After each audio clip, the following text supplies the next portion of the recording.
Hey guys, Ryan here for Bender Wins. Hope everyone's doing well today. Here with your daily free picks. Okay guys, so before we jump into our free picks, just a quick recap of yesterday. Eastern Michigan, Ball State. We had the over. We got the over. So that was a win. It was interesting at a certain point. I mean, it wasn't 100% clear we were going to get it going into the fourth quarter, but as often happens in college football, interesting fourth quarter, and we got the win. Now, speaking of interesting fourth quarters, on to Toledo money line plus 118. Easy winner, right? Yeah, not so much. All right. 3 minutes to go in the game, guys. Toledo goes up by 2 scores. They go up by 10. Life's looking pretty good. Then they give up a touchdown with 45 seconds left. They give up a touchdown, 45 seconds left. Okay. No worries. Okay, 45 seconds left. They just got to get the onside kick, right? Well, they don't get the onside kick. But then, I'm like, okay. You know what? 45 seconds left. No timeouts. I'll hold on to this. No. And again, they, if you watch the game, guys, it's just another example. And I don't know, like, coaches in football need to listen to me. You cannot play soft, off the ball defense at the end of the game. Like, teams continue to lose and they go, I don't know what happened at the end of the, like, you play all game, a certain style of defense. And then you, like, in the last minute, like, coaches are so afraid to get burned by a deep ball and look like an idiot that they lose games because of it. Like, it's so antiquated. It's so 1960s football that I just don't get it. But anyways, guys, I mean, regardless of that, I've said that before, until these coaches learn, to actually play defense right down to the last second. It's the same in a lot of sports, though. It really is. Like, I mean, hockey, much less now than it used to be. But hockey, like, they used to say that, like, there was an old saying, like, the worst lead in hockey was a 2-0 lead. Because literally, no joke, teams would get up 2-0 and they would just sit back and they end up losing like 4-2. Because by the time, like, the game got tied up, they were just back playing defense and momentum had completely shifted. So they said, worst lead in hockey, 2-0 lead. But anyways, I guess one day teams will figure it out and they'll actually, play proper defense. But that's neither here nor there. This game, guys, should have been a winner, okay? 45 seconds left, they get a touchdown. And the other crazy thing about it, too, they missed the extra point. So it's like they're still down 4. So you're thinking, okay, good. Even if they get the onside kick, now they got to get another touchdown. Not even a field goal will do. And they did that. They got 14 points in 30 seconds. 14 points in 30 seconds.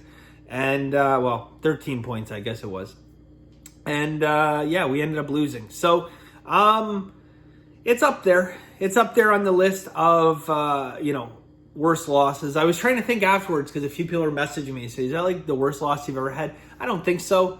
I think there's been some slightly more miraculous things. Because keep in mind, this is college football at the end of the day. But it's up there. It is up there in all the years I've been doing this, guys. I have to tell you, when you have a 10-point lead in college football, or any football for that matter, CFL, college, Northern Michigan high school football, it doesn't matter. You should be safe with a 10-point lead, with 3 minutes left, but really you should be safe with 45 seconds. So anyways, guys, what do we do after a game like that? Any ideas? We put it behind us, okay? And we forget about it. So again, guys, I know on social media, guys, there was a lot of people,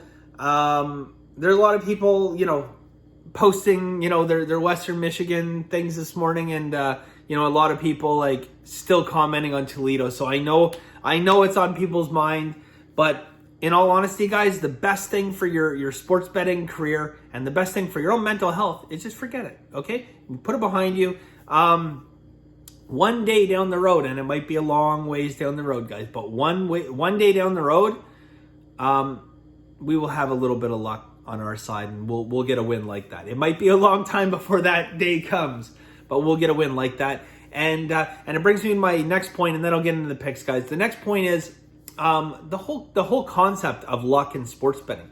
And so again, I kind of get asked like different questions. Not this question directly, but one of them was like, that I kind of said that, luck balances itself out. Luck balances itself out, and you're going to be on the lucky side and the unlucky side. And, it ultimately balances out, touchdowns, interceptions, that kind of stuff in football.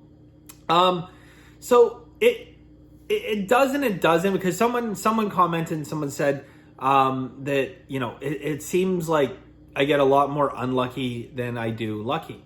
And I think that in professional sports betting, it's probably a good thing, okay? And you think, why would it be a good thing to get unlucky? Okay, here's a reality of the situation. As a professional sports bettor, you would think off the top of your head, luck is going to be 50-50, right? Like you're going to be on the right side of, this many turnovers. You're going to be on the right side of that many interceptions and good and bad bounces. Well, here's the thing, okay?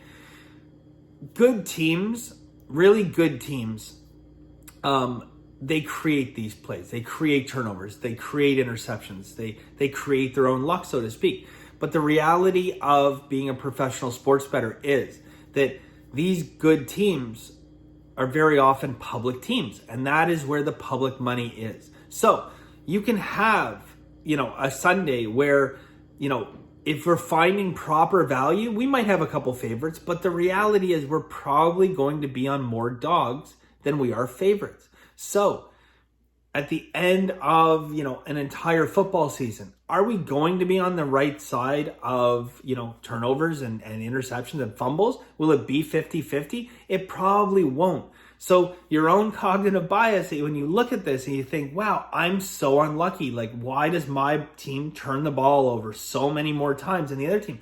And I would say that if you're on the wrong side of these, it's not necessarily a handicapping flaw. It's that you're probably finding teams that have value and, in all honesty, are probably more prone to make these plays, especially in college football. In college football, when we're out there taking, plus 24 underdogs and plus 17 dogs and plus 10 dogs, the reality of the situation is when you look at the end of Sunday and you think, man, I was so unlucky today. This team turned the ball over 3 times. These guys turned the ball over 2 times. But long-term, guys, the law of averages dictates that the luck factor will be pretty close.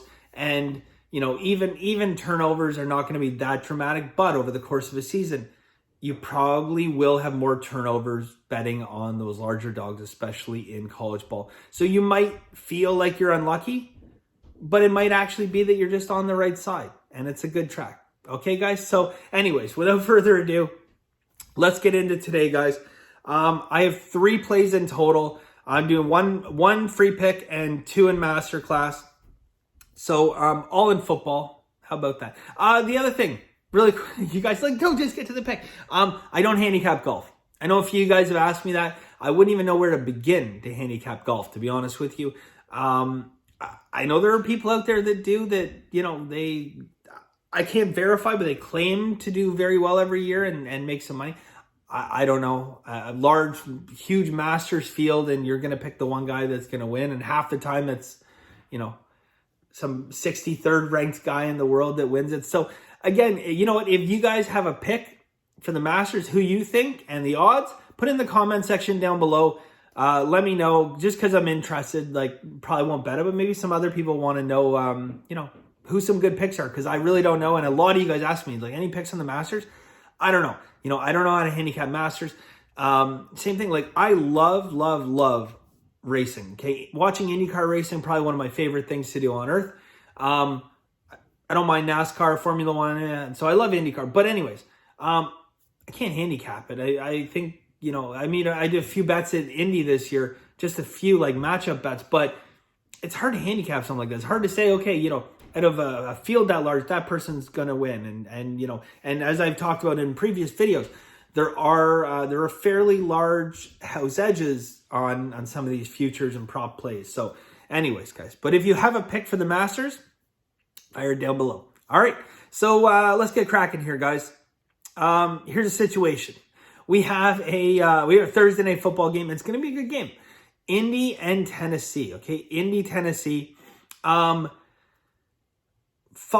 steam bets, guys, all on Indy. Okay, I have a system indicator in Indy. Okay, money distribution. 42% of bets, 45% of money. So, we're betting with Vegas, not between the 7 and 21%, but we're betting with Vegas.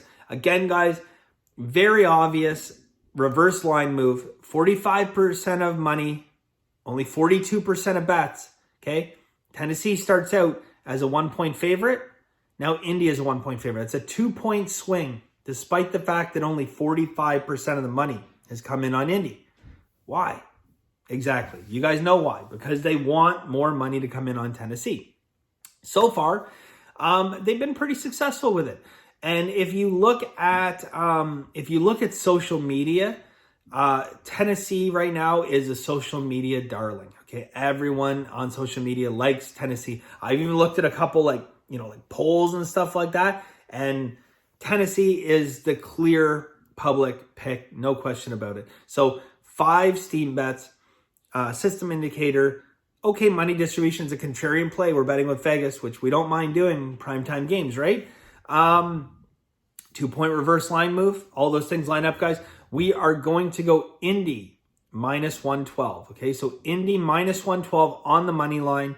And that's it. That's it for today, guys. I have 2 additional picks in Masterclass. If you guys are interested, benderwins.com. It's $99 a month. You get all the Masterclass videos. There's 8. I keep saying I'm going to get another one out this week. So there'll be up to 9. And every day you get my full card of picks. So everything I bet, you get. All right. So that is it for us today, guys. Thank you very much. And as always, guys, have a very lucky day.